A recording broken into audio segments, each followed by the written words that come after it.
ಪರಂ ಶಾಂತಿ Kannada YouTube channel ಪರಂ ಶಾಂತಿ ಬೇಹದ್ ಜ್ಞಾನಕ್ಕೆ ಸ್ವಾಗತ.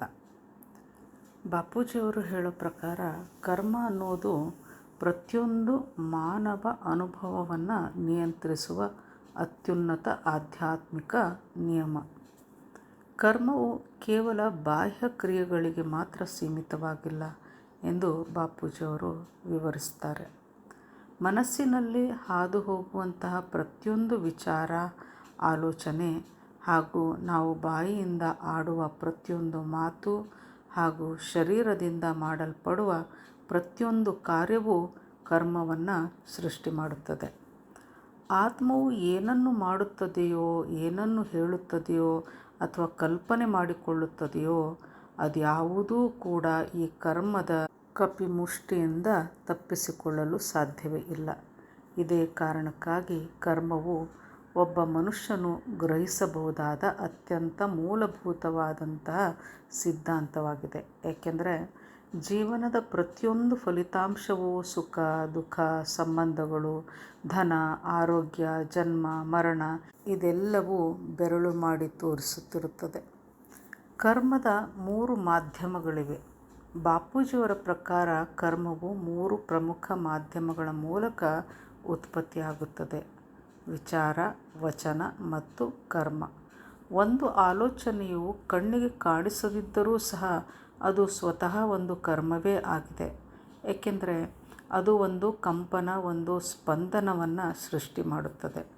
ಆ ಸ್ಪಂದನ, ಆ ಕಂಪನ ವಾಯುಮಂಡಲದಲ್ಲಿ ಹರಡಿಕೊಳ್ಳುತ್ತದೆ ಮತ್ತು ಅದನ್ನು ಯೋಚಿಸಿದಂತಹ ವ್ಯಕ್ತಿಯನ್ನು ಮಾತ್ರವಲ್ಲದೆ ಅವನ ಸುತ್ತಮುತ್ತಲಿನ ಪರಿಸರವನ್ನು ಮತ್ತು ಅವನ ಸುತ್ತಲೂ ಇರುವಂತಹ ಜನರನ್ನು ಸಹ ಪ್ರಭಾವಕ್ಕೆ ಒಳಮಾಡುತ್ತದೆ. ಒಂದು ಮಾತು ಒಮ್ಮೆ ಆಡಿದ ಮೇಲೆ ಅದು ಹೆಚ್ಚು ಭಾರವಾದ ಕರ್ಮವಾಗುತ್ತದೆ, ಏಕೆಂದರೆ ಅದರ ಹಿಂದೆ ಆತ್ಮದ ಶಕ್ತಿ ಇದೆ. ಇನ್ನು ಬಾಹ್ಯ ಕರ್ಮವು ವಿಚಾರ ಮತ್ತು ವಚನದ ಅಂತಿಮ ಅಭಿವ್ಯಕ್ತಿಯಾಗಿದ್ದು ಭೌತಿಕ ಜಗತ್ತಿನಲ್ಲಿ ದೃಶ್ಯಮಾನವಾಗಿದೆ, ಅಂದರೆ ಗೋಚರಿಸುತ್ತದೆ. ಈ 3 ಮಟ್ಟಗಳು ಆತ್ಮದ ಮೇಲೆ ತಮ್ಮ ಮುದ್ರೆಯನ್ನು, ತಮ್ಮ ಪ್ರಭಾವವನ್ನು ಬೀರುತ್ತವೆ. ವಿಚಾರವು ಸ್ವತಃ ಒಂದು ಕರ್ಮವಾಗಿರುವುದರಿಂದ ಮಾನಸಿಕ ಶಿಸ್ತು ಎನ್ನುವುದು ಬಾಹ್ಯ ನಡವಳಿಕೆಯಷ್ಟೇ ಪ್ರಮುಖವಾಗಿರುತ್ತದೆ. ಯಾರು ಮಧುರವಾಗಿ ಮಾತನಾಡುತ್ತಾ ಆದರೆ ಒಳಗೊಳಗೆ ನಿರಂತರವಾಗಿ ನಕಾರಾತ್ಮಕತೆಯನ್ನು ಪೋಷಿಸಿಕೊಳ್ಳುತ್ತಾ ಇರುತ್ತಾರೆಯೋ ಅವರು ತಮ್ಮ ಬಾಹ್ಯ ಮುಖವಾಡಕ್ಕೆ ತಕ್ಕಂತೆ ಅಲ್ಲದೆ ತಮ್ಮ ಆಂತರಿಕ ಸ್ಥಿತಿಗೆ ಅನುಗುಣವಾದಂತಹ ಕಾರ್ಮಿಕ ಮುದ್ರೆಗಳನ್ನು ಸೃಷ್ಟಿ ಮಾಡಿಕೊಳ್ಳುತ್ತಾ ಹೋಗುತ್ತಾರೆ. ಆಂತರಿಕ ಜೀವನದ ವಿಷಯದಲ್ಲಿ ಯಾವುದನ್ನೂ ಮುಚ್ಚಿಡಲು ಸಾಧ್ಯವಿಲ್ಲ. ಪ್ರತಿಯೊಂದು ದಾಖಲಾಗುತ್ತಾ ಹೋಗುತ್ತದೆ. ಗುಣಗಳ ಆಧಾರದ ಮೇಲೆ ಕರ್ಮದ 3 ಪ್ರಕಾರಗಳನ್ನು ಬಾಪೂಜಿಯವರು ಹೇಳ್ತಾರೆ. ಬಾಪೂಜಿಯವರು ಕರ್ಮದ ಸ್ವರೂಪಕ್ಕೆ ಅನುಗುಣವಾಗಿ ಅದನ್ನು 3 ವರ್ಗಗಳಾಗಿ ವಿಂಗಡಿಸಿದ್ದಾರೆ. ಮೊದಲನೆಯದು ಸತ್ಯಕರ್ಮ, ಒಳ್ಳೆಯ ಅಥವಾ ಧರ್ಮಸಮ್ಮತವಾದಂತಹ ಕಾರ್ಯಗಳು. ಈ ಕಾರ್ಯಗಳು ಪುಣ್ಯವನ್ನು, ಅಂದರೆ ಆಧ್ಯಾತ್ಮಿಕ ಶ್ರೇಯಸ್ಸನ್ನು ತಂದುಕೊಡುತ್ತವೆ ಮತ್ತು ಪ್ರಸ್ತುತ ಜೀವನದಲ್ಲಿ ಅಥವಾ ಭವಿಷ್ಯದ ಜನ್ಮಗಳಲ್ಲಿ ಸಕಾರಾತ್ಮಕ ಫಲಿತಾಂಶಗಳನ್ನು ನೀಡುತ್ತವೆ. ಒಳ್ಳೆಯ ಕರ್ಮಗಳನ್ನು ಮಾಡುವ ಆತ್ಮವು ಭೂಮಿಯ ಮೇಲೆ ಸುಖವನ್ನು ಅನುಭವಿಸಬಹುದು ಮತ್ತು ಮರಣದ ನಂತರ ಸ್ವರ್ಗದವರೆಗೂ ತಲುಪಬಹುದು. ಆದಾಗ್ಯೂ ಬಾಪೂಜಿಯವರು ಇಲ್ಲಿ ಒಂದು ಸೂಕ್ಷ್ಮವಾದ ವಿಷಯವನ್ನು ತಿಳಿಸಿಕೊಡ್ತಾರೆ. ಒಳ್ಳೆಯ ಕರ್ಮವೂ ಸಹ ಆತ್ಮವನ್ನು ಜನ್ಮ ಮರಣಗಳ ಚಕ್ರದಲ್ಲಿಯೇ ಬಂಧಿಸಿಡುತ್ತದೆ. ಒಳ್ಳೆಯ ಕರ್ಮವು ನಿಮ್ಮನ್ನು ಸ್ವರ್ಗದವರೆಗೆ ಕರೆದೊಯ್ಯುತ್ತದೆ, ನಿಜ. ಆದರೆ ಸ್ವರ್ಗವೂ ಸಹ ಈ ಚಕ್ರದೊಳಗಿನ ಒಂದು ಆಯಾಮವೇ ಆಗಿದೆ. ಇನ್ನು ಎರಡನೆಯ ವರ್ಗ ಅಂತಂದರೆ ಪಾಪಕರ್ಮ. ಇದನ್ನು ವಿಕರ್ಮ ಎಂದು ಕರೆಯುತ್ತಾರೆ. ಕೆಟ್ಟ ಅಥವಾ ಪಾಪದ ಕಾರ್ಯಗಳು. ಈ ರೀತಿಯ ಕಾರ್ಯಗಳು ಆತ್ಮದೊಳಗೆ ನಕಾರಾತ್ಮಕ ಶಕ್ತಿಯನ್ನು ಉತ್ಪತ್ತಿ ಮಾಡುತ್ತವೆ ಮತ್ತು ಪ್ರಸ್ತುತ ಜೀವನದಲ್ಲಿ ಅಥವಾ ಭವಿಷ್ಯದ ಜನ್ಮಗಳಲ್ಲಿ ದುಃಖವನ್ನು ಸೃಷ್ಟಿ ಮಾಡುತ್ತವೆ. ಕೆಟ್ಟ ಕರ್ಮವು ಭಾವನಾತ್ಮಕ ಯಾತನೆ, ನಕಾರಾತ್ಮಕ ಪ್ರಭಾವ ಅಥವಾ ಆಭಾಮಂಡಲವನ್ನು ಸೃಷ್ಟಿ ಮಾಡಿ ರೋಗಗಳು ಮತ್ತು ಕಠಿಣ ಜೀವನ ಪರಿಸ್ಥಿತಿಗಳ ರೂಪದಲ್ಲಿ ಪ್ರಕಟವಾಗುತ್ತವೆ. ಇನ್ನು ಮೂರನೆಯದಾಗಿ ನಿಷ್ಕಾಮ ಕರ್ಮ.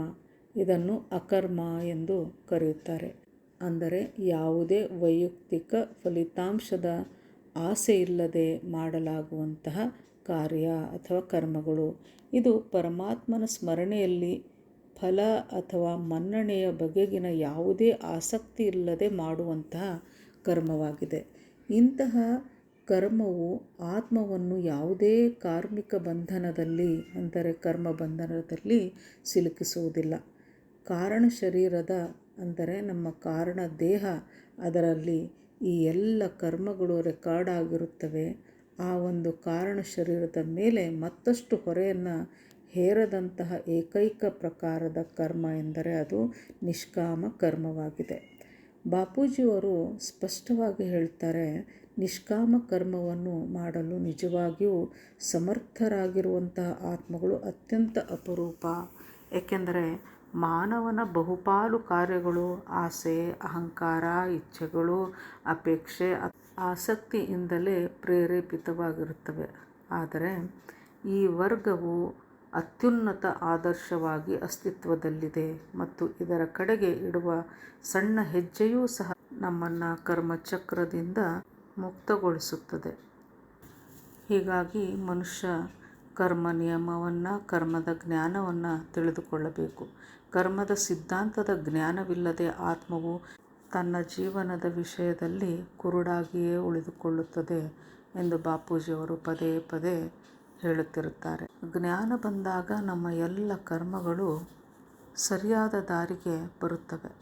ಆತ್ಮವು ಸರಿ ಮತ್ತು ತಪ್ಪು ಕಾರ್ಯಗಳ ನಡುವಿನ ವ್ಯತ್ಯಾಸವನ್ನು ಗುರುತಿಸಲು, ನಕಾರಾತ್ಮಕ ಕರ್ಮಗಳಿಂದ ದೂರವಿರಲು, ಸಕಾರಾತ್ಮಕ ಕಾರ್ಮಿಕ ಶಕ್ತಿಯನ್ನು ಸಂಗ್ರಹಿಸಲು ಮತ್ತು ಪ್ರಜ್ಞಾಪೂರ್ವಕವಾಗಿ ಮುಕ್ತಿಯ ಕಡೆಗೆ ಸಾಗಲು ನಮ್ಮನ್ನು ಜ್ಞಾನವು ಪ್ರೇರೇಪಿಸುತ್ತದೆ. ಈ ಜ್ಞಾನ ಲಭಿಸಿದ ನಂತರ ದುಃಖ ಎನ್ನುವುದು ನಾವೇ ಸೃಷ್ಟಿ ಮಾಡಿಕೊಂಡ ಕರ್ಮವಾಗಿದೆ ಎಂದು ನಮಗೆ ಅರಿವಾಗುತ್ತದೆ. ಈ ಜ್ಞಾನವಿಲ್ಲದಿದ್ದರೆ ಆತ್ಮವು ಜನ್ಮ ಮರಣಗಳ ಚಕ್ರದಲ್ಲಿ ಸಿಲುಕಿಕೊಳ್ಳುತ್ತದೆ.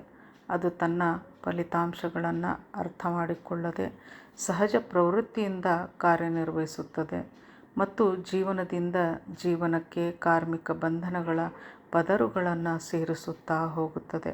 ಅದಕ್ಕಾಗಿಯೇ ಬಾಪೂಜಿಯವರು ಕರ್ಮದ ಅಧ್ಯಾಯವನ್ನು ಕೇವಲ ಒಂದು ತತ್ವಶಾಸ್ತ್ರ ಎಂದು ಕರೆಯದೆ ಪ್ರತಿಯೊಂದು ಮನುಷ್ಯನಿಗೂ ಇರುವ ಅತ್ಯಗತ್ಯ ಅವಶ್ಯಕತೆ ಎಂದು ಹೇಳಿದ್ದಾರೆ.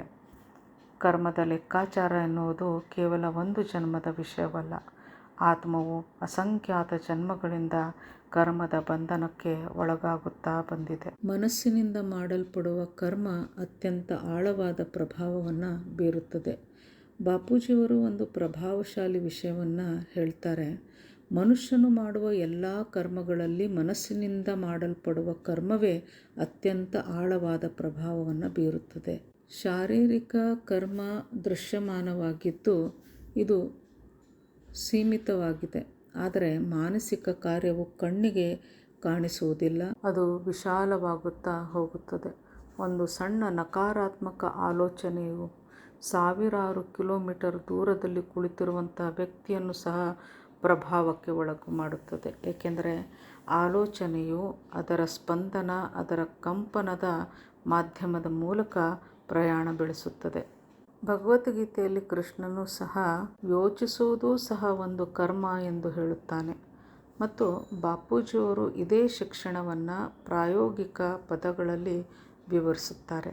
ಇಂದಿನ ಜಗತ್ತು ನಕಾರಾತ್ಮಕವಾಗಿದೆ, ಏಕೆಂದರೆ ಇಲ್ಲಿನ ನಿವಾಸಿಗಳ ಆಲೋಚನಾ ಶೈಲಿಯು ನಕಾರಾತ್ಮಕವಾಗಿ ಮಾರ್ಪಟ್ಟಿದೆ. ಇದೇ ಕಾರಣಕ್ಕಾಗಿ ಏಕಾಗ್ರತೆ ಇಲ್ಲದೆ ಕೇವಲ ಪ್ರಾರ್ಥನೆ ಮಾಡುವುದರಿಂದ ಅತ್ಯಂತ ಕಡಿಮೆ ಫಲಿತಾಂಶ ಸಿಗುತ್ತಿದೆ.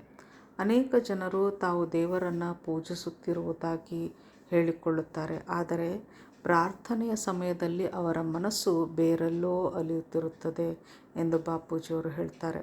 ಒಂದು ವೇಳೆ ಒಬ್ಬ ವ್ಯಕ್ತಿಯು ಪ್ರಾರ್ಥನೆಯ ಸಮಯದ ಕೇವಲ 1% ಭಾಗವನ್ನು ಮಾತ್ರ ನಿಜವಾಗಿಯೂ ದೇವರ ಸ್ಮರಣೆಯಲ್ಲಿ ಕಳೆದು ಇನ್ನುಳಿದ 99% ಭಾಗವನ್ನು ಸಾಂಸಾರಿಕ ವಿಷಯಗಳ ಬಗ್ಗೆ ಯೋಚಿಸುವುದರಲ್ಲಿ ಕಳೆದರೆ ಆಗ ಸಿಗುವ ಆಧ್ಯಾತ್ಮಿಕ ಲಾಭವು ಅತ್ಯಂತ ಸೀಮಿತವಾಗಿರುತ್ತದೆ. ನೈಜ ಪೂಜೆಗೆ ಏಕಾಗ್ರತೆಯಿಂದ ಕೂಡಿದ ಜಾಗೃತಿ ಅಗತ್ಯವೇ ಹೊರತು ಆಡಂಬರದ ಅವಶ್ಯಕತೆ ಇಲ್ಲ. परम शांति। क्या है अस्तित्व का अंतिम सत्य? किसने खोला अनंत ज्ञान का द्वार?